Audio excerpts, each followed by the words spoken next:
இல்லை, எடப்பாடி வந்து அவருடைய முயற்சியை அவர் வந்து 50 நாள் முயற்சியை அந்த கவுண்டிங் முடிஞ்ச அன்னைக்கு அவரும் ஸ்டாலினும் எடப்பாடியும் எடப்பாடி மகனும் ஸ்டாலின் அவர்களும் ஸ்டாலினுடைய மகன் திரு உதயநிதி அவர்களும் 4 பேரும் செய்த முயற்சி இன்று தோல்வி அடைந்ததை உணர்ந்து கொண்டு இன்னைக்கு தான் வெளியில வந்து பிரஸ்ஸே மீட் பண்றாரு. இன்னைக்கு தான் பிரஸ்ஸே வந்து ஒரு 50 நாட்கள் முதல்ல அவர் வந்து அவருடைய தவறை உணரணும். திரு எடப்பாடி அவர்கள் அவருடைய தவறை உணரணும். அவருடைய தவறால் தான் இவ்வளவு பெரிய கட்சி இன்னைக்கு அதல பாதாளத்துல போயிட்டு இருக்கு. அவர் என்ன தவறு செஞ்சாலும் அவர்கிட்ட கேட்க சொல்லுங்க.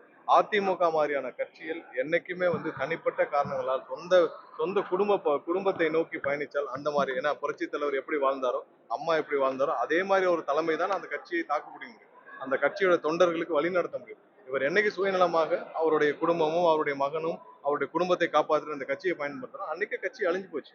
இந்த கட்சியை அழித்ததற்கு முக்கிய காரணம் ஒரு மிகப்பெரிய ஒரு கட்சியை ஒரு ஒரு ஒரு புரட்சி தலைவர் ஆரம்பிச்ச கட்சியை இன்னைக்கு மூட்டை கட்டி கொண்டு போய் சேலத்துல மாவட்ட செயலாளர் போய் உட்கார்ந்து விட்டார் திரு எடப்பாடி அவர்கள். அவர் இந்த 50 நாள் முயற்சி தோல்வி அடைந்து விட்டது. அவருடைய தவறை உணர்ந்து எப்படி அம்மா ஜானகி அம்மாள் வந்து ஒரு காலத்துல அவங்க வந்து முயற்சி செய்தார்கள், அந்த மாதிரி அந்த இடத்துல அம்மா கிட்ட கூப்பிட்டாரோ அந்த மாதிரி இவர் வந்து இந்த கட்சியை விட்டு யார்கிட்டயாவது அந்த கட்சியை நடத்துறவங்ககிட்ட கொடுத்துட்டு போனா நல்லது.